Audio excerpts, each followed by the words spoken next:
Fred Glynn, kasama ang ating karancho, Miguel Hill, Katapat at Karancho.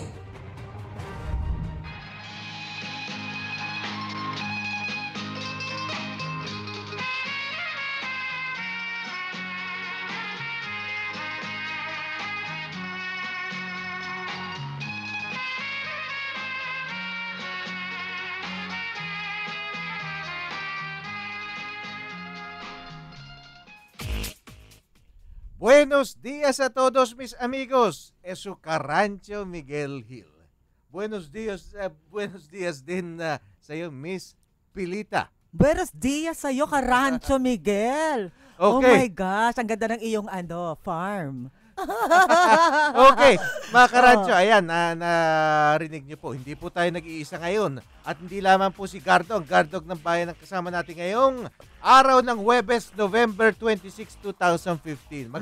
Magandang umaga sa lahat ng ating mga taga-subaybay. Bagamat ang ating alkalde ng Himpapawid ay hindi pa rin natin makakapiling. Baka mamaya, Miss Pilita, tatawagan natin siya. Alam niyo yung ating mayor ay naoperahan ng, alam niyo yung ingrowing toenail kapag ano. Ay, meron ganun tatay ko, namamagayo pag ganun. Hindi, alam niyo nung nung estudyante pa ako dahil lagi naglalaro naka-rubber shoes na minsan yung medyo mahigpit, nangyari rin sa akin yun eh. At pag namagayo, masakit talaga. Masakit yun. Masakit. Alam ng lahat ng babae yan. Naku, Mayor Lim. So, kaya hindi siya makapasok. Pasensya na po dahil Hindi, sa binunot daw kasi yung buong kuko. Yeah. Ayun. Ay my gosh. So, Kasi may infect yun eh. Pag hindi, correct. di ba kumakayas yun habang Hindi, tumutubo. tsaka paglakad naman, sir, para pag nilakad ni Mayor yun, masakit yun. Tsaka bawal ata yung mag-closed shoes pagkatapos. Oo. So, Mayor Lim, pahinga ho kayo dyan.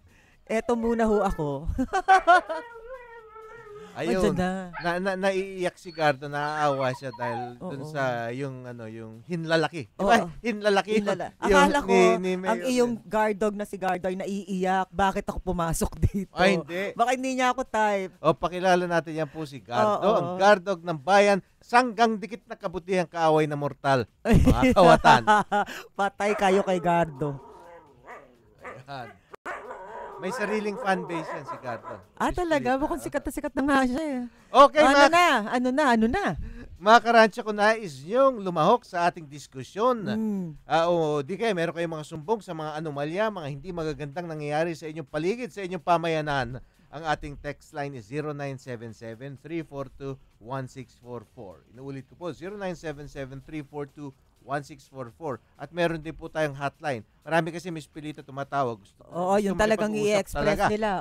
Yung puwera lang mura. 412-0288. That's 412-0288. Yan po ang ating hotline. Yung isang suki natin dito, si Karering temporarily naban nakapagmura Pero ngayon okay na naman. Oh my God! Nagmura siya. Galit na galit yon sigurado. Ayun. So tumawag na po kayo at sabihin nyo lahat ang inyong mga hinanaing dyan. Dito sa Karancho at Katapat at Karancho. Sandali lang. Ito, si Miss Tala, yung ating napakagaling na staff, pero siya panukala Dahil mungkahi. Panukala? Mungkahi, okay. Si Mayor Lim kasi katapat, di ba? Oo, katapat. Ako Karancho. Oo. Pero dapat meron ka ring meron ka ring moniker, nickname, palayaw na K. Pero hindi ko gusto yung suhestyon ni Miss Tala. Kuratsa. Hindi pwede yun. Pelikula ni Susan, Rosana Roses. Ganun ba? Meron? Kuratsa, oo. Di ba yung kuratsa ipis? Hindi ko alam, pero kuratsa na alam ko, parang yun yung tinatawag dahil sa mga babaeng nasa gabi. Yung mga babaeng lumalabas sa gabi. Ibig sabihin yung mga good, yung mga babaeng good. Okay. Pwede pa akong kakampi. Pwede pa, mas cute. Hindi, wag ganun. Siguro mas pag-iisipan natin yan ng mataimtim. Hindi. Tayo yung magmi-meeting dito sa A-Try-Me. Board meeting. Mas nababagay siguro yung kagandahan. Ay, gusto ko yon, type ko yon. Naku, bait-bait mo talaga, Miguel. Oo. Diba? Para K pa rin. K. Basta't may K. Diba? Merong K. Anyway, bago ang lahat, pag-usapan natin ito, Miss Kagandahan. Oo, ano? ang mainit na issue ngayon yung ating yung ating delegasyon dun sa International Arbitration Court sa The Hague kung saan pinaglalaban natin yung posisyon natin sa West Philippine Sea. Oo nga. Meron tayo abogado dun. Puti rin yung abogado natin si Paul Reichler or Reichler. Pero di ba nung APEC naman, no? Open si Obama na sinabi niya na parang nasa side naman natin siya, di ba? Palagay ko, halos lahat naman kasi, siyempre, ayaw rin na ma-take over yung lugar. Kasi, correct. ang nangyari, Sunod-sunod na yan. yung West Philippine Sea, kasi basically, isipin natin niya parang highway, parang EDSA. Oo, dinadaanan. Na dinadaanan. So, walang pwedeng isang entity o isang sabihin natin yung kung yung negosyo mo, tabing EDSA o yung mall mo, sa'yo na yung buong EDSA. Parang ganun yan. Dahil yung China napakalaki at dumadaan din sa kanila yon. Kaya meron tinatawag na freedom of navigation kasi pag meron isang bansang nakakontrola diyan, patay tayong lahat kasi lahat langis. Lahat ng ating mga supply, mga imports and exports dumadaan diyan. Correct. So kailangan natin suportahan yung ating yung ating posisyon sa The Hague. Hindi natin alam kung rerespetuhin niya ng China. Ultimately, sinasabi. Ano man ang maging desisyon nun, sasabihin ng China, malaki kami. O anong gagawin nyo? Taka sugurin namin kayo. Bubuli na naman nila tayo. Sabihin nila doon sa mga Dutch, sa Netherlands. So punta kayo dito. I-enforce nyo kung ano man yung naging desisyon nyo. Although kasi foregone conclusion daw, tayo mananalo. Anyway, Pilita, ito. Meron tayong report na manggagaling sa Senado. Ayan, very nice. Very nice. Na tungkol daw sa 5,000 OFWs na sumusuporta sa Go Negosyo. At ito naman daw ay lubos na kinatutuwa ng mga senador. Naku, mahilig talaga sa negosyo itong mga senador. Okay, pakinggan natin. Negosyo, okay. Pakinggan po natin ang report ni RJ Patroller Jojo Sikat live mula sa Senado. Jojo! Yes, ito nga ikinatuwa nitong si Senadora Cynthia Villar ang pagdalo ng mahigit sa 5,000 OFWs kung saan nagpakita mga ito ng interes na magtayo ng kanilang mga sariling negosyo sa ika-5 OFWs and Family Summit na ginanap dito sa World Trade Center. Si Villar, itong managing director ng Villar Sipag Foundation, ay nagbayad din ng kanyang pasasalamat sa lahat ng mga tumulong sa naturang okasyon upang mabigyan ng magandang buhay itong mga OFWs na nais na magkaroon ng sariling kabuhayan sa kanilang pagbabalik sa bansa. Bukod sa pagtatayo ng negosyo, itinuturo din sa OFW Summit ang sapat na kaalaman upang hindi mabiktima ng mga mapagsamantala at ng mga extortionist tulad nga na nangyari dito kay Gloria Ortines na nabiktima ng tanimbala sa Ninoy Aquino International Airport. Nagtayo rin ng booth itong Blas Opry Foundation sa naturang event upang ipaalam ng mga dito sa mga OFWs at ang kanilang mga kaanak nito kung anong pang-abusong sinapit sa ibayong dagat nang sa gayon ay agarang magawa ng aksyon. Dumating din sa naturang okasyon itong si dating Senador Manny Villar, ang founding chairman ng Villar Sipag Foundation na siya nagbukas ng pasisimula ng ika-5 OFWs and Family Summit na ginanap dito sa Pasay City. Ito si Jojo Sikat nagulat para sa DCRJ 810, 8 Rai Media, ang himpilan ng bawat Pilipino. Maraming salamat sa ulat na yan, Jojo Sikat. Maraming salamat, Jojo. Alam mo, napakagandang balita. RJ Patrol!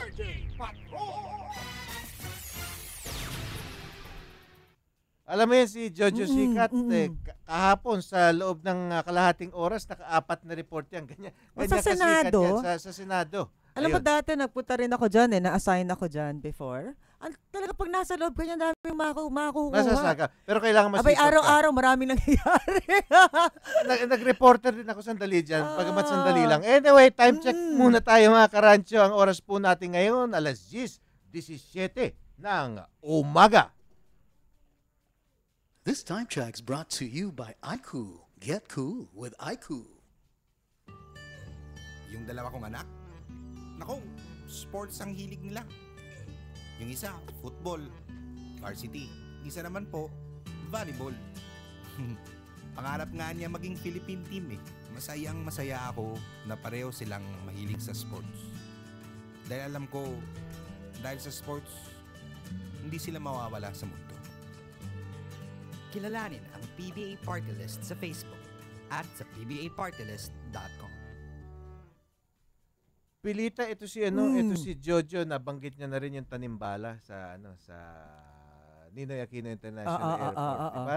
Mainit pa rin. Bagabat sinasabi ng ating magaling na Pangulo na sensationalized daw. Hindi sensationalized. Hindi talaga, hindi. Ano sensationalized? Araw-araw may nangyayari, May nangyayari. sensationalized. Ayun, Kaloka, ha? Meron ng mga hinawalan ng trabaho, hindi na nakalipad. Meron hanggang ngayon, si Ayun, Mr. yun White na. nandito pa, sensationalized. Hindi. Hindi sensationalized, sir. Inom ng tubig. Ba't nagagalit ako? Ba't nagagalit ako? Nakakainis, di ba? Porket kontra sa kanila, sensationalized daw. Nakakapikon ang At word na sinisi sa media. sensationalized. Sinisi ang media dahil pinalalaki daw. Ilan ba? Hindi lang naman si Nanay Gloria Oo, Ortiz. Yun lang correct. siguro na publicize. Pero, Oo. Alam mo, pag sinabing sensationalized ganito, isa lang ang nangyari, hindi mo tinigilan. Isa lang naman. Bakit titigil ang tanimbala na sumunod-sunod? tsaka dati pa nangyayari. Ito pa, Nakakaloka. para Oo. tanggalin mo yung pinaka-hepe ng Aviation Mm. Security Group dun sa airport, tsaka yung Mm-mm. deputy nito. Oo. Tsaka yung tatlong matataas na official din ng Aviation Mm. Security Group. Mm-mm. Ito, yung hepe tsaka yung deputy, parang command responsibility lang ata ang pagkakasibak. Mm. Pero yung tatlong opisyal, ang katumpas chief inspector ata, dalawa. So, Mm. parang major. Mm. So, ano na rin, middle ranking officer na rin. Mm. Involved daw talaga dun sa kaso ni White na Mm. sila talaga Nasa nag-i-extort. video O pagkatapos, 15 pa na dati, 15, ewan ko, nadagdagan na ng mga tauhan ng Office of Transport Security. Ang sinibak din sa pwesto dahil pinaghihinalaan doon. So, more or less clear na there is a syndicate na nag-ooperate doon sa airport. Yung ba sensationalized? Ibig Hindi. sabihin, gusto lang nila i-contain yung information para hindi bumanda o ito, o sinabi mo mag-boomerang ha, sa kanila. sinabi mo, Hmm. sinibak. Okay, fine, may nagawa kayo. Pero enough ba na sinibak mo lang? Ayun. You are talking about extortion here. Mm. Ba't di mo kasuhan? At Ibig mo kulong. sabihin, ay, sa ginawa nyo yan, wala na kayong trabaho. Ganun lang ba yun? Ito pala Pantay lang ba yung ginawa nila sa isang empleyado na finar ng isang employer? Di ba? Tsaka sila ay Parang mga mali. tao na uniformadong serbisyo Correct, sila. correct.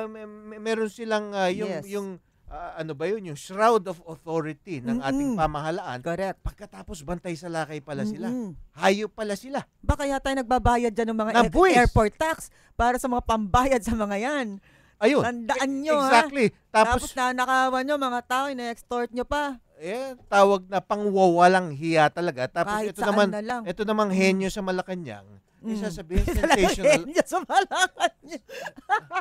Natawa ako doon. Oh. Alam mo lahat mukhang talaga nagkaroon ng rego doon yung revamp diyan sa airport, pero ang hindi daw nagagalaw yung sinasabing tiyo pala ng Yes, ating si Pangulo, si Honrado. Honrado. Na hindi matanggal-tanggal, nasasagutin mo sa Senado. Anong papel mo dyan? Hindi pala niya militing yan tungkol dyan sa anong yan. Pero Hindi kagabi, daw niya sakop. naman pilita dun sa aking dun Oh. sa programa ko na interview ko naman si Congressman Romulo. Oo. At batay daw sa kanilang sariling pagsusuri, siyempre sa mababang kapulungan, pinakikialaman, hot issue kasi yan eh. So hindi rin nila tatantanan yan. Lalo na dahil malapit na yung eleksyon. Siyempre, kailangan lahat tumutok sila dyan. Malaking issue. Okay. Pero mukhang talaga daw itong si Honrado, kung titignan mo yung mandato ng kanyang pwesto, bagamat Limited din. limited, toothless. Oo.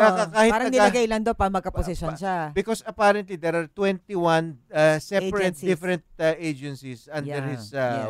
wing, pero Yes. lahat meron autonomy. Ibig sabihin siguro yung mga tao lang ng MIAA ang kanya talagang direktang mamamandohan, mamumura. Mm-mm. Pero yung mga ibang tao yun sa DOTC, yun sa OTS, yun sa police, yun sa customs, yun sa Bureau of Immigration, lahat yan apparently at least according to our sources may be conspiring. So sindikato may be conspiring para maisagawa itong planting of evidence. Pero for me, kahit sabihin ko na, sige, okay, parang independent kasi sila. Pero you're in my territory when You it's are- happening. When he is general manager, Oo, eh. 'di ba? Tsaka sasabihin ko, pangalan ko nakataya dito. Ako unang magsasalita sa media. So hindi man niya siguro sabihin natin Ako na hindi magsasalita. hindi niya masawata for sa management snafu or whatever. At least he should raise hell. Correct. Exactly. Di ba? That's what I'm... Oy, nasa Ba't di ka airport nagagalit? kayo. Ba't di ka nagagalit? Ba't di siya nagagalit, di ba? Nagagalit siya sa media. Oo. Kung ako yun, galit na No galit comment ako eh. daw. Ayun. Oh, sabihin niyo sa Pangulo, bigyan akong authority na anihin yung mga yan. Lilinisin ko. O di kaya alis na ako dito kasi Correct. mahirap naman yung Oo. toothless ka. Wala ka Walang lang pala ngipin. papel dyan eh. Ba't sumisweldo ka dyan? O siya yung siya yung kunyaring head doon. Siya ang masisira kanyang pangalan. Oo. So siya Tama. unang-una dapat nagwawala. So ngayon dapat questionin yun. Bakit tayo merong isang employee, parang merong naka-assign na ang trabaho pala ay limitado toothless. Wala pa siyang magagawa sa mga security na yan, ano? O paano yun? Siguro yung sa kanila lang, yung mga baka yung mga clerical functions lang, yung mga pirma-pirma ng mga pirma-pirma ng mga maintenance contract. Oh, ngayon kaya nalaman natin yun. Yung bayad-bayad ng mga ganyan. Pagpapabidding ng CCTV. Tsaka ipapagawa ng mga pader. Yung mga happy yung mga happy job lang. Oo. Yung mga magagandang trabaho. Pero nagulat lang ako kasi na-reveal ito, no, yung trabaho ni Honrado, recent na, nung sinenado na. Bakit Akala nung natin dati hindi? Oo. Kala natin siya pala talaga yung boss. Oo. General manager. Hindi Diba? pala general hindi pala manager. ganun. So ano yun? Private manager lang. Private. Hindi general. Pero anyway, meron naman silang isinagawa ngayon na bagong project dyan sa, ewan ko kung project yun. Pero baka parang propaganda lang din o strategy para mabawas-bawasan yung atensyon sa kanila. Meron silang last look booths. Nako. Ako'y ginagalit mo sa mga news mo. Last look booth. Last look ka dyan. Parang meron sila, naalala mo dati nung bata pa tayo, merong phone booth, di ba? Phone yung booth. sarado, Papasok ka. sarado papasok. Yung red phone. Doon, yung yung OFW, kung sino biyahero, pwede pumasok doon, may kurtina daw, may isasarado mo, walang makakita sa'yo. Doon mo titingnan kung meron kang bala doon sa iyong bagahe. Ngayon, kung meron kang nakitang bala o anumang kontrabando, yung pinagbabawal na kagamitan doon sa iyong hand carry or siguro kahit na doon sa iyong i-check-in sana, may pagkakataon ka doon, no questions asked daw. As long as nakita mo before entry. Oo, siguro meron doon basurahan, i-dump mo na lang doon. Yung sinasabi nila. Pero nakikita ko doon, strategy rin nila, para binabalik din nila, yung mga pasahero pala talaga ang may kasalanan. Lamang ang issue po, hindi nga yung pasahero, at titigas naman ang ulo na itong mga hunghang na ito. Ang issue, merong you, na sindikato sa loob ng inyong organisasyon na sila nagsasabuatan para magtanim ng mga kontrabando, in this case, bala, sa bagahe ng ating mga travelers, ng ating mga pasahero, nang sa gayoy mapipitsaan o makaka-extort sila. Extortion yan ng pera. Extortion talaga. Plain and simple, yun. Yung tanim bala is a extortion scam. Correct. Ngayon, yung sinasabi, kaya ngayon ang policy daw, ang sinusulong ng mga mambabatas na policy, kung isang bala lang nakita sa bagahe mo, lamang at you can never prove beyond reasonable doubt na talagang dinala ng pasahero yun. Kasi alam na nga ng lahat na meron na nga modus dyan eh. So, sinong judge or even fiscal in the right mind ang magsasabi na talagang beyond reasonable doubt yung tao binitbit yung bala? Diba? So, wala. It's a court case that is bound for the... Tainted na kayo eh. Tainted. Bound for the basurahan. So, wag na gastusan ng pera kung isa, dalawa, o tatlong Diyos ko naman, ganito lang ang gawin niya. Alam ko, eto dahil di ba tayo mga pasahero di ba? Diyos ko, yun na nga lang na hindi pa dinadagdag yung bagong procedure na yan. Pagpila mo pa lang, papasok pa lang, nakapila ka na. Isipin mo yung booth na yun, ilan ba pa-provide nila? Marami daw. Marami daw. Tingin mo, kaya lahat yun? Iisa-isahin ngayon ng pasahero bagahin nila? Kung 3 boxes yan, iisa-isa yan, anong oras ako makakaalis? Ayun. Diyos ko, tantanan nyo nga yung ganun ang gawin nyo kapag may nakitang bala na isa o dalawa doon sa bagahe. Pag Kumpiskahin nyo na lang. Kunin nyo, paalisin nyo. Yun, yan ito yung sinasabi trabaho nyo Kayo mag-check. Alam mo yung booth na yun, yung last look booth na yun. Ewan ko, baka medyo Diyos malisyoso ko. tayo Parang VIP room Baka bigla pagbukas meron na lang nagtutukaan doon. Baka yun pa. Kaya pala ang tagal. Tapos tatanungin ng security, bakit kayo nagtutukaan dyan? Itong mahal ko, paalis na eh. Kaya last, alam mo na. Tsaka mamaya dyan, yung bag na tinitingnan nun, hindi na pala kanya. Diba? Kinuha ang bagahe ng iba. Ayun. Diba? So, at saka, isang bagay na minsan siguro, yung logic lang. Minsan kasi yung logic ng mga, yung illogical. Yung pag-iisip na itong mga, ilan sa mga leader natin eh. Yung, ikaw ba, isang OFW, para lang makakuha, yung maayos mo yung papeles mo, makapag-ibang bansa ka, halos, isangla mo yung lupain mo, yung lupa mo, yung bahay mo, yung ano. Ikaw ba, makikipagsapalaran ka pa, ganun ka baka tanga na magdadala ka pa ng isang kontrabando para isang bala lang? Oo. Alam mo, kadodo pa nga, di ba, yung mga sinasabing nagpapahasok ng drugs, di ba? Kasi malaki ang bayad yun. Milyon yun. Biglaan babayaran ka. Ito isang bala. Pang remembrance? Ano ba? Remembrance, ano? Alam mo yung pag ginigiit pa nila na yung anting-anting daw, alam mo ang nagiging message niyan sa mga dayuhan, sa international community, para tayong mga maligno. Yung bang napaka-primitibo natin na yung bala anting-anting. I suppose, meron mga Pilipinong naniniwala pa. Pero that's more of the exception. Hindi na yan pilit rule ngayon. Ano maniririsan na lang nila yon? They just want people to believe na meron talagang mga taong gustong magpasok ng bala. Tsaka yung iba, may mga nagsasabi na inamin ni ganyan inamin. Alam mo, ito mga OFWs na to, galing sa simpleng mga tao yan, na galing yan sa mga lalawigan. Pag pinalibutan na yan ng mga pulis doon, kung ano na sinabi niya, kahit na yung pagpatay kay Rizal at pagpatay kay Bonifacio, at pagpatay kay General Luna, mapapaamin mo yan. Pwede na. Siyempre, isulat mo lahat, makawala ka lang. Ano ba? Diba? Tsaka alam mo, it doesn't matter kung ano man yun na pinag-uusapan dito. Pag may nakita kayong isang bala na wala namang threat, kunin mo yung parang mga shampoo, di ba? Yung mga bawal, di ba kinukuha naman nila? Di kunin mo yung shampoo, kunin mo yung bala at paalisin mo na. Ba't ba inaano nyo? Kasi merong pera na pwede dahil sa ammunition law na yan na hindi man lang hinimay kasi. Di ba? Anyway, nagagalit tayo. Ang bilis mo magsalita. Mabilis tayo magsalita ngayon. Mukhang bagay tayong tandem. Pero meron mas mabilis magsalita sa atin. Eto po, pakinggan nyo. Sige. Ladies and gentlemen, ito na siguro ang pinakabilis na radio commercial mula sa IBU Fluid Medical 400. May Rapid 400 formula, kaya kumpara sa isang mefenamic acid, mas rapid kumalat, mas rapid tumalab, mas maagang magpaginhawa ng matinding sakit. Lipat na sa Medical 400, the fastest medical for the worst pain. Ibuprofen is the generic name of Medical 400. If symptoms persist, consult your doctor. Halalan 2016, isang makabuluhang talakayan sa loob ng isang oras at kalahati para sa isa na namang makasaysayang pagpili ng panibagong mamumuno sa ating bansa. Makinig sa 8 Diretso tuwing Biyernes alas 4:30 hanggang alas 7 ng gabi para sa isang espesyal na pagpapakilala sa sambayanang Pilipino kung sino nga ba ang karapat-dapat na maging leader ng ating bansa. Paglatag ng plataforma, pagkilala sa isang kandidato, siya ba ay karapat-dapat o hindi?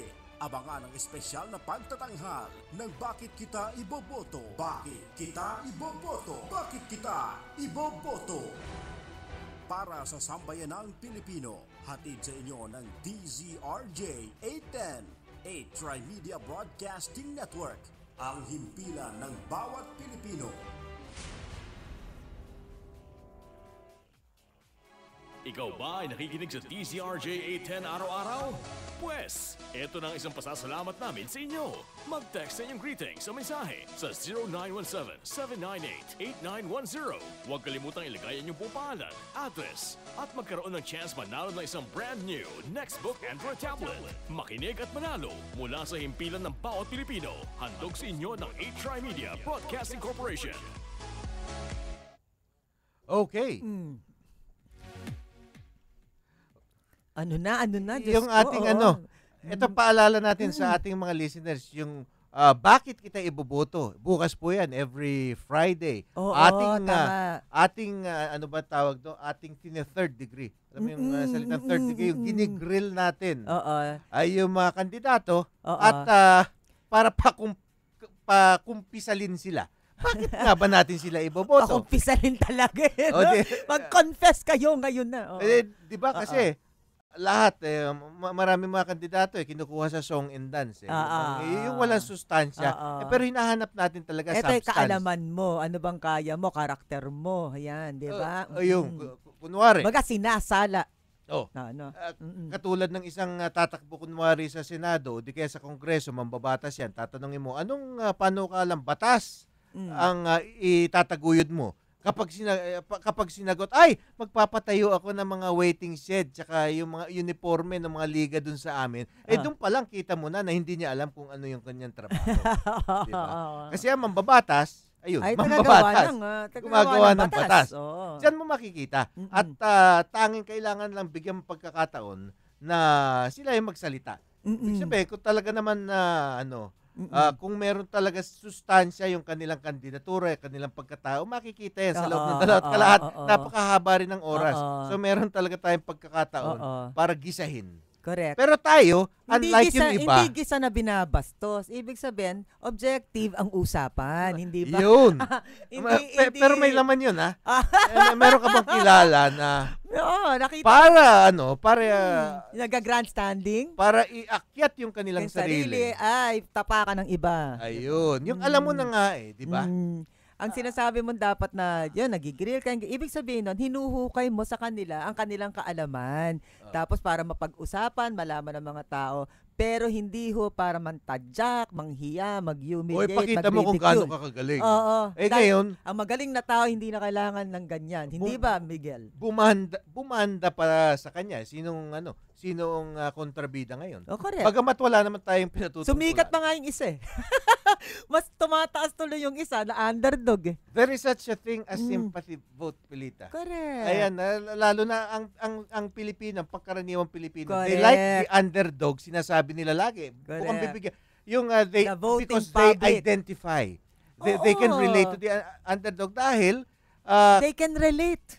They can relate dahil kasi sa lahat ng pinagmamalaki nitong pamunuang ito na tuwid na daan daw, talamak pa rin ang karalitan, kahirapan, problema dito sa ating bayan. Kaya tsaka makaka-relate sila. Kami bang mga porket hindi maka-Ingles? Hindi kami masyado nakapag-aral, ay wala nang karapatan ngayon sa gobyerno, ganyan ang trato nyo. Tapos titirahin ka pa ng yung mga antataas ng pinag-aralan, anong ginagawa sa gobyerno. Pinakita mo ang parang may nang-aape at nang-aape, di ba? Ganun ang dating. So talagang medyo tataas yung isa man.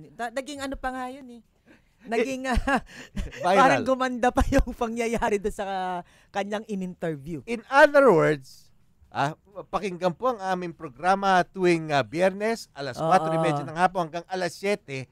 At kami po ay manggigisa, pero maginoong uri ng panggigisa. Yun. Tsaka doon, ano talaga pinag-uusapan nyo ay may substance, di ba? Kaya yung aming mga panauhin naman, word of advice, ika nga sa kanila, kahit paano medyo alamin nila kung ano yung kanilang plataforma de gobyerno. Kasi dapat din naman malaman din naman ng tao, no? Para to be fair din naman, baka naman sabi tinira nyo lang nag-interview. Talaga naman, kung tatakbo, ay alamin mo kung anong posisyon yun. Sabi mo nga kanina, di ba? Malalaman mo na. Alam ba niya, tinatakbuhan niya o hindi? Hindi pwede yung pagpapapogi at pagpapaganda lang. Unang-una, radyo tayo. Kahit na pogi naman, o di kaya maganda, hindi rin nila ma-appreciate. Pagamat meron tayong live streaming. Pero yung ating guest daw bukas talagang pogi. Sino? Hindi ko, ewan ko kung ina-anunsyo na nila. Sinong pogi yun? Dating artista. Yung yung poging actor. Naku, abangan niyo yan. Nagpapolitika ngayon. Pumasok sa larangan ng politika na hindi naman yung mga katulad ng ibang talagang parang ginamit lang yung popularidad. Ito, mukhang talaga meron naman siyang accomplishments. Pero taga dito lang, malapit lang yung kanyang distrito. Ano ba tinatakbo niya? National? Congressman. Okay. Pero humahanap pa tayo ng karagdagang mga magigisa bukas para maganda ang ating usapan. Okay. So yung mga politiko na gusto ng pagkakataon ay okay. sinasabi sa atin dito ng ni Brother Jim na hindi pa confirmed. Kaya hindi muna natin i-announce. Bagamat kahapon Kasi ang mga schedule ng mga ganyan, bigla-bigla yan eh. Bigla-bigla. Kaya minsan din, malalaman nyo na lang nandun, i-announce sa on the day, nasa doon na, bakit kita iboboto na siya. Yan. So, ang yung ating magiging guest bukas ay surprise. Surprise sa ating mga listeners at surprise pati sa atin. Ay yung management na lalam. Anyway, pasatahan natin ang ating mga ang ating mga text mula sa ating mga beloved listeners. Good AM. So, umpisahan muna natin ito bago. Good AM, Miguel Hill at Pelita Peralta Uy. Okay. Ay, haba. Complete name. Hello. Magandang umaga rin Nena Ong ng Pasig. Si Nena Ong. Si Nena Ong. Lagi siya nakikinig yata eh. Okay. So, medyo suki. Okay. Lively ang discussion going on between you and we get important insights and lessons from it. Ano ba to? Including Gardo. Is Gardo really there? Thank you, Si Gardo, Miss Ong, is always here in spirit. In spirit. Ayan. Love na love kasi siya ni Miguel. Pero alam niyo si Gardo, yung sinasabi nila, baka daw electronic, parang yung Pokemon. Yung mga Di ba, meron robotic. na nauso yun noong 1990s. Pero hindi. Totoo si Gardo. As a matter of fact, medyo nagbakasyon nga lang si Gardo. Last month, nasa gasaan. Oh my God! Nasa gasaan yung paa ni Gardo. Halos maiyak ka nun. Akala ko nga, dinala ko sa veterinaryo, napagastos ako 1,000. Nakasagasa, Amerikano pa. Gardo, wag kang lalabas ng bahay. Dahil kasi very critical si Gardo sa mga, yung mga korupsyon, tsaka yung mga kung ano. Nagagalit? Oo, kaya pinapapatay ata ng CIA. Amerikano. Tingnan mo. Sabi ko na nga ba talaga meron mga hit squad Kung nanonood kayo ng mga James Bond, diba? Yung mga ganun talaga yung mga intelligence. Pati si Miss Nena, nakakamusta ka na. Mapagpalang umaga po ng Huwebes, Karanchi Mix. Mahal na mahal namin Mayor Alfredo Lim. At ano ba ito? Hindi ko mabasa Hindi ko mabasa. Hirap ako magbasa. Super beautiful, Ma'am Pelita. Thank you. Thanks talaga. Talagang walang patawad ito mga taga-LTO. Lagay talaga over sa taga. Lagay talaga over sa taga. Sa mga pobre at ordinaryong driver na mamamayan, maliliit na nga ang kinikita, dagdag paggastos at obligasyon sa pagkuha ng clearances. Tila yata may sabwatan at may kinikita sa sistemang yan. Wag mo na itanong yan. Dahil talagang merong kumikita dyan. Grabe! Pakibati po si Nanay Vivian at Ma'am Eunice. Okay. Batiin natin si Nanay Vivian at Ma'am Eunice. Hello, salamat Nanay. po. Solid na solid listener. Marvin S. Hello, Kapili. Marvin. Ito yung mainit dito sa LTO dahil kakarampot na nga yung kita nito mga chuper. Oo. Kakarampot maliit lang ang kita ng mga chuper. Kaya nga minsan balasubas magmaneho dahil gusto nila mas maraming beses sila makakaikot. Bagamat hindi natin ini-endorse o sinusuportahan pero yung pagiging mo yung balasubas na driver. Naka-boundary sila. Naka-boundary nga sila. Pero dinagdagan pa yung clearances para makakuha ng professional drivers. Yung NBI at police clearance. Naku naman. Pero ngayon sinabi hindi na daw. Nag-announce na. Alam nyo, etong mga ganyan mga clearances na yan, kita lang yan, pamamaraan lang yan para kumita yung mga tao sa gobyerno. Dahil kasi lahat na ng computer na ngayon Correct. Dapat meron isang tawagin natin National Security nasa Clearance. server naman yan. Nasa server. Saka huwag na sisingilin kasi Diyos ko, ano ba naman yung NBI record? Meron siya, okay. Hindi, kasi bayad naman yung mga empleyadong naghahanap niyan. Tsaka alam mo, kung hindi nagtatrabaho yung mga yan, nagbubuting-ting din naman ng Facebook yung mga yan. So, hindi malaking bagay sa kanila magpapindot-pindot. Alam mo yung magpipindot-pindot. Hindi na dapat sinisingil yan. Yung simpleng verification, tulong nyo na lang para yung mga pinagnanakawan at inaabuso yung taxpayer, makapagtrabaho para yung kanilang kita, manakaw nyo. Oo. At saka nakakagulat yung renewal, Parang pati renewal meron. Maintindihan mo pa yung mga, para sa ating mga security ngayon, sa safety natin, yung mga kukuha pa lang, baka pwede pa. Tsaka ito renewal na alam mong, meron siyang meron siyang bus driver siya, nakita mo naman yun di ba? Yung record niya na talagang bus driver siya or taxi driver siya ng isang kumpanya. Wag nang mong singilin dahil nakakaawa naman. Mahal kaya yung mga clearance. Yes, saka yung oras yung papunta yung Correct. pabalik-balik kasi hindi Correct, sila mabigyan, correct. hindi rin sila makapagmaneho. So Oo. loss of income yan, loss of business opportunity naman yan for the Isang araw operators. na naman, yes. So Isang araw gano'n, na parang naman. walang pakialam tong administrasyon na ito. Tingnan mo yung nangyari sa APEC. Ano Oo. ba? Billions were lost in terms of business opportunity at yung daily income that you can never recoup. Yung 4 days, ano? Ayun. Tingnan mo, napa-English pa tayo. Anyway, ito yung pilita. Napa-English. Pag nagagalit ka pala, Ayun. English ka. Oh. Di ba ang renewal naman ng non-pro usually na driver's license sa mall pwede na yan dahil streamline at inilalayo. Inilalayo yung ating mga kababayan dun sa kuta ng mga buitre at buhaya. Kaya ang bilis sa mall malamig na. Siyempre you should care Pero ito, about the convenience. Ito ang problema, mabilis Sinarado. nga. Sarado Sarado lahat. na. Ewan ko kung bakit. Kailangan kumita. Ay, kailangan kumita. Papalapit na yung Pasko. Alam, pinaka nagtataka ko. Oh, yun. Ngayon ba, nabibigay na sa'yo kagad ang lisensya mo? Bibigyan ka na naman Wala muna daw ng plastic. resibo. Ayun na lang. Wala daw Hanggang plastic. ngayon, Plastic grabe sila pero walang plastic. Pero nagtataka ako, bakit nawawala ng supply na bawat kuha naman ng lisensya ay bayad ang tao? Oh, ito. Bakit? Yung plate number ng aming wala sasakyan, pa pinarehistro rin. ko, Marso. Wala pa rin. Follow up naman kami ng follow up. Effort yan, ha? Talagang effort yan. Wala pa rin. Ano? Wala pa rin. Magdi-Disyembre na. Dati, di ba yung passport yan, kaya daw natatagalan, yun. wala pa rin daw. Ano ba? Bakit ba wala? Ba't Tapos wala? yung kasinungalingan na yung plate number na yun, hindi daw yun hindi raw yun yero or tin. Kung hindi, carbon fiber daw yun. Ewan ko kung may katotohanan na dahil daw hindi nare-remit ang pera Baka carbon fiber sticker kailangan lang. mga bayaran. Ayun. Yan. Kaya tayo hindi na sinusuplayan ng ating suppliers. Tapos itong mga to, galit pa, may yabang pa.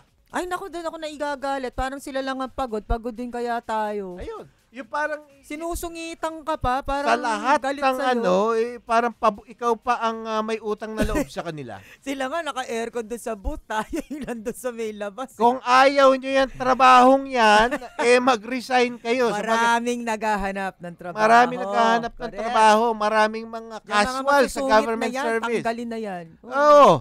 Kasi Kasi parang mas iba maraming Iba kultura natin dito Oo, sa tsaka bureaucracy. Alam mo, mas maraming tao nangangailangan, ano? Oo. So kung yung merong mga serbisyo na publiko dapat na mga ganyan, no? Ahensya o kahit airport, susungit-sungitan mo lang yung mga tao, abay wag ka dyan. Ayun. May madali kayong palitan. Ang problema diba? kasi meron security of tenure minsan. Ako nakapagtrabaho na rin sa gobyerno. Alam ko yan na mahirap talaga. Kung hindi... Nakakainit din naman ang ulo. Pero at the same time, yung hire and fire prerogatives din naman sa mga abusado, yung mga non-performing, hindi mo matatanggal yun because that is the only way that you can check performance. Kasi kung yung walang non-performing yung empleyado, bastos pa. Yun, ang bastos. Nakataas pa yung mga paaminsan nyo. Parang, I'm doing you a favor. Yun. Trabaho mo yan eh. Yung attitude na yun. Hindi, huwag ka na parang utang na loob mo ngayon na I attend to you. Yan ang nabibisit ako. Tapos may time pa nakarinig pa ako, ha? Sabi, sumisigaw pa. Ayun. Sabi ko, ano yung sumisigaw? Parang kagalit, nagtatanong lang naman yung babae pala. Tatatalak na yung ano daw. Sabi ko, ano to? Alam mo yung hepe daw, nagpakilala pang hepe or head or chief ng LTO sa isang lugar diyan sa Antipolo. Narinig ko at one time, sinisigaw niya, ako ang chief dito, tahimik kayo, ganyan. Dahil nagrereklamo nga over yung mga plate number, yung mga tao. Dapat pag ganun, apologetic ka na lang, wag ka na magbayabang tayo. Bayad na yung tao. Bayad na. Pinagyan mo pang chief ka, di ilalong sinabi, ikaw naman pala ang chief. Ikaw may kasalanan. Ayun. Nagyabang ka pa nang hindi niya nagagawa. Ano ito, ang talagang weakness nitong administrasyon na to, yung may kinagagawan sa transportation. Transportation and communication. Yung, ewan ko, how we will react to this. Ito may good news daw from the Department of Transportation and Communication. Ang galing-galing nila. Sabi ng DOTC, sa kanilang pagharap sa mga mambabata sa Senado. Sige nga. No MRT or LRT fare hike in 2016. Diyos ko, balita ba yun? Ano ba yun kung kailangan natin magpalakpakan? Alam nyo, kung sa antas Diyos na ko. serbisyo nyo ngayon, kung itinaas nyo pa yan, baka sunugin na yan ng tao. Para mo sinabing internet provider ngayon ay mag-announce, hindi kami magtataas ng rate. Ang kakapal nyo naman magtaas ng rate. Ang bagal-bagal mga internet ngayon. Ang Hindi ating, ba? nabanggit mo na rin Kakaloka. because we're talking about transportation and communication, closely related yan sa economic activity. Ang ating dito, yung average internet speed sa Pilipinas, totoo, hindi yung sinasabi ng mga providers, is 3.7 Mbps. Which means? Ang Burma, Myanmar, Wharton is 5.1. Oh, okay. Tayo ay hindi pa ganon, kaano. Mas mabilis pa sila. Oo. Ang Singapore, tanong mo kung ano. 130 Mbps. Ay, ang Singapore matindi kahit sa kapunta, kahit ano ang world average? Parang 25 o 26 Mbps. So wala pa tayo sa kalingkingan ng world average. And we are supposed to be a developing country, a modern country, a country with a vibrant, napapa-English na naman tayo. Sige lang, balata mo, Isa tayo dapat bansa na mayroong maunlad na business process outsourcing at iba pang mga IT-enabled industries. And yet, ang ating internet speed, meron tong correlation sa economic activity Ano yan Kung mabagal ang Mbps mo o yung internet speed wala mo. lahat ng kumpanya, lahat tayo. Kahit Paano tayo makikipagsabayan sa e-commerce? Oo. Ayan. Oo. Especially, BPO tayo ngayon, lumalakas tayo. Kailangan malakas natin yun. talaga.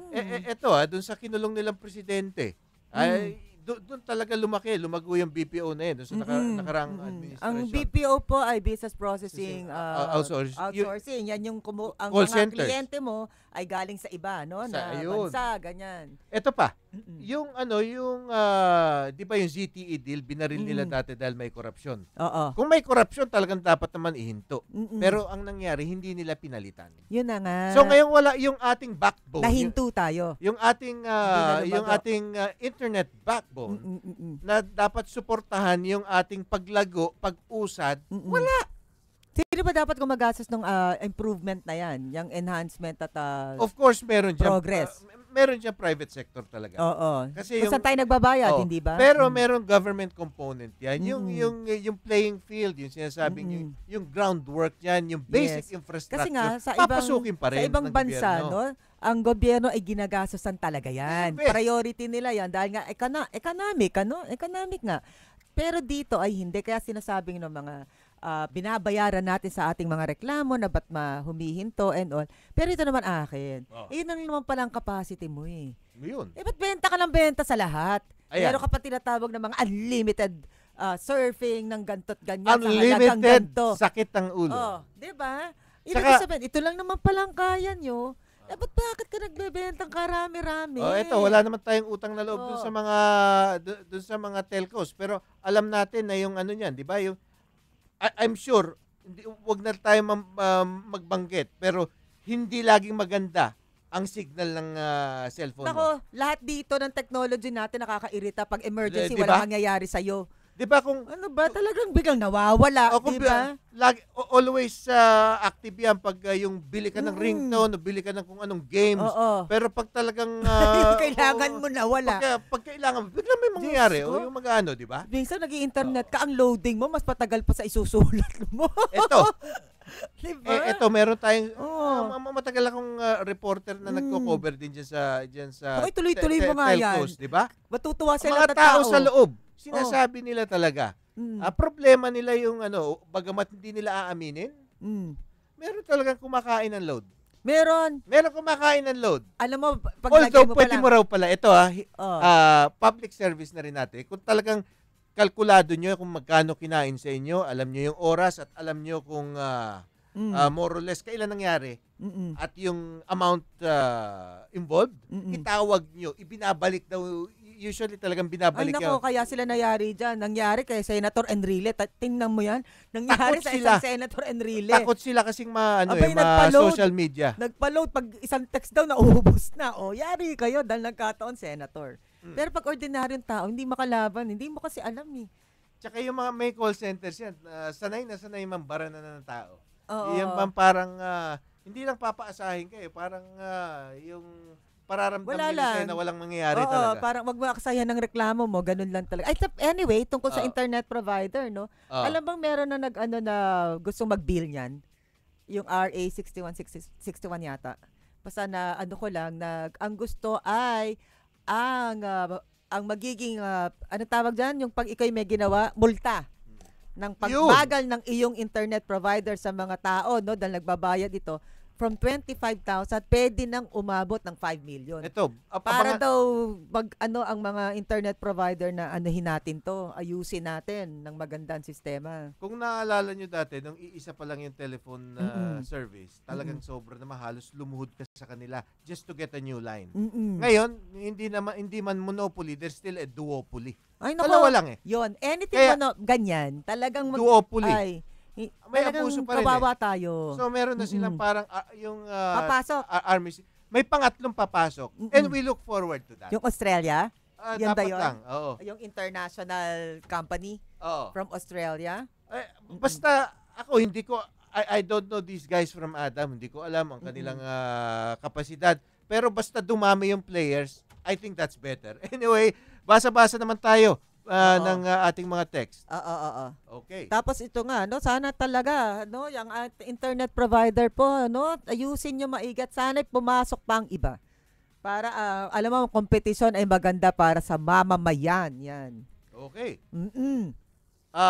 Basahin muna natin ang ating suki. Ataw. Na si Donald Aquino of Santa Maria Tonto, Manila, ang ating partner na ito dito eh.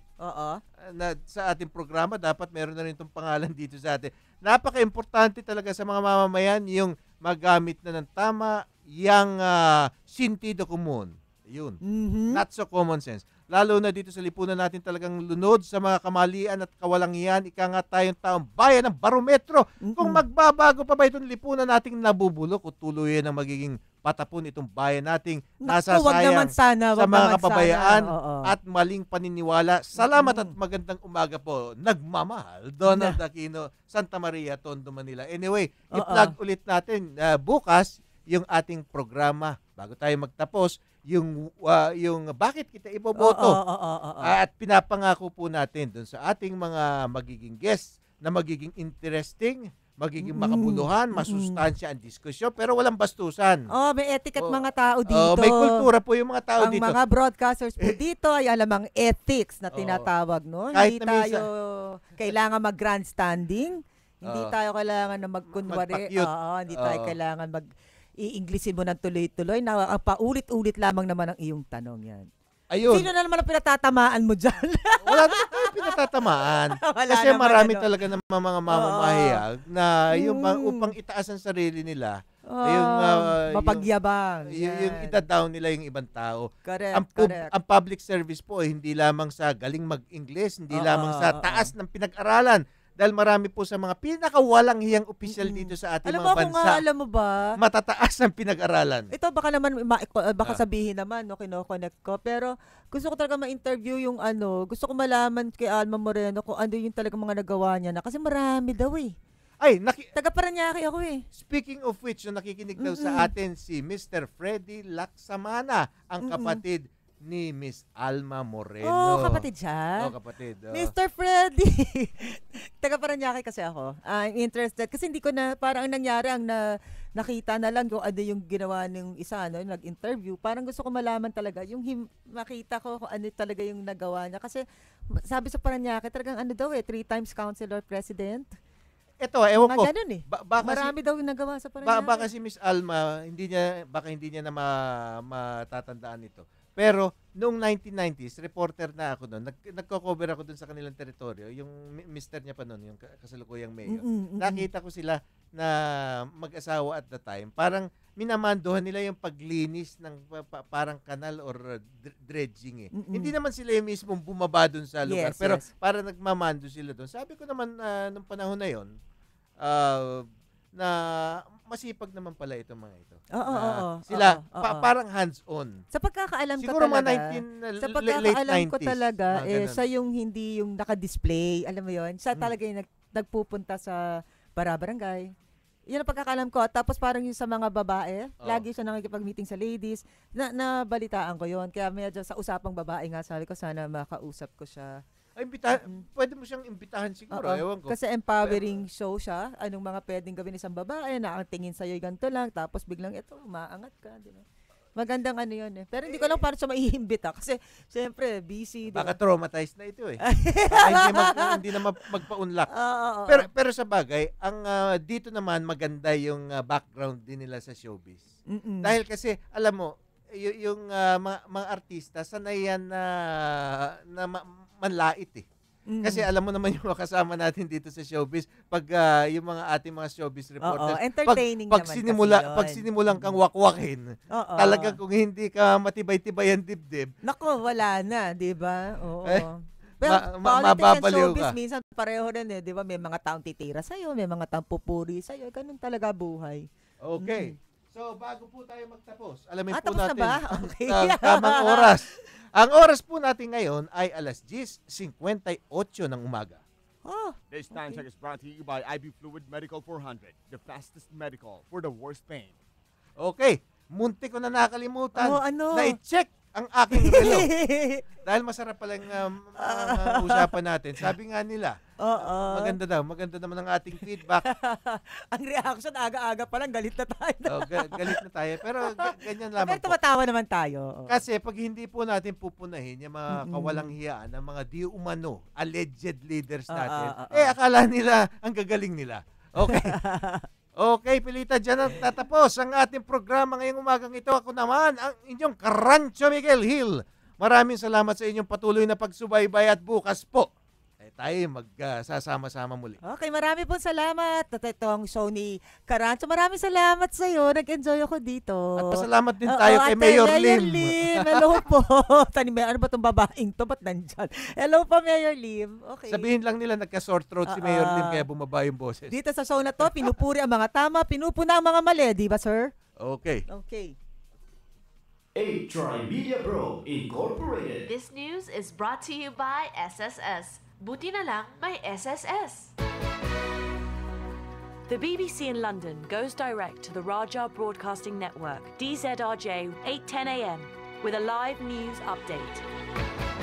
The Turkish army has released what it says is a series of audio recordings in which the Russian plane that was shot down on Tuesday is asked to change course immediately before it's downed near the Syrian border. The Russian airman who survived, Captain Konstantin Marakhtin, denied receiving warnings or that he'd strayed into Turkish airspace. There were no warnings, not via the radio, not visually. There was no contact whatsoever. That's why we were keeping our combat course as usual. If they'd wanted to warn us, they could have shown themselves by heading on a parallel course. But there was nothing, and the rocket hit our tail. The international medical charity MSF says an investigation into the attack last month by American forces on one of its hospitals in Afghanistan has revealed a frightening catalogue of errors. It's called for an impartial investigation into the tragedy in Kunduz that killed at least 30 people. John Sopel reports. The 3,000-page report of the US Armed Forces blames human error and procedural failures in which personnel didn't take proper steps to verify the target. General John F. Campbell, who's in charge of the American military in Afghanistan, says it was a tragic but avoidable accident.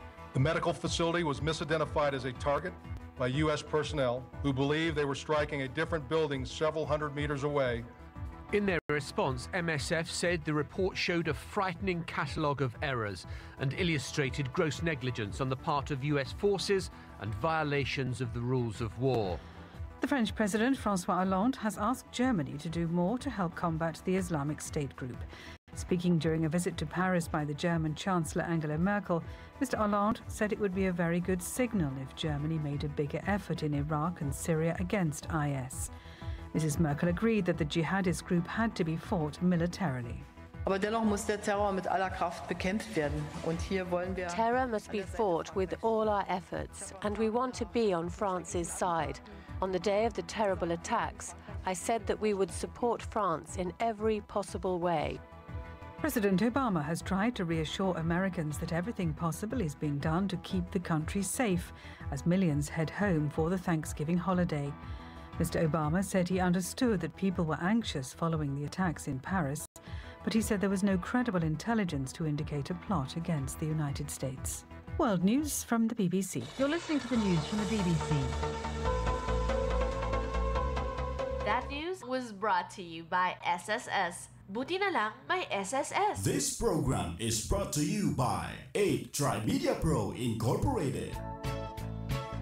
Narito na ang maghahatid sa inyo ng limpak-limpak na papremyo at sangkaterbang kasiyahan, ang nag-iisang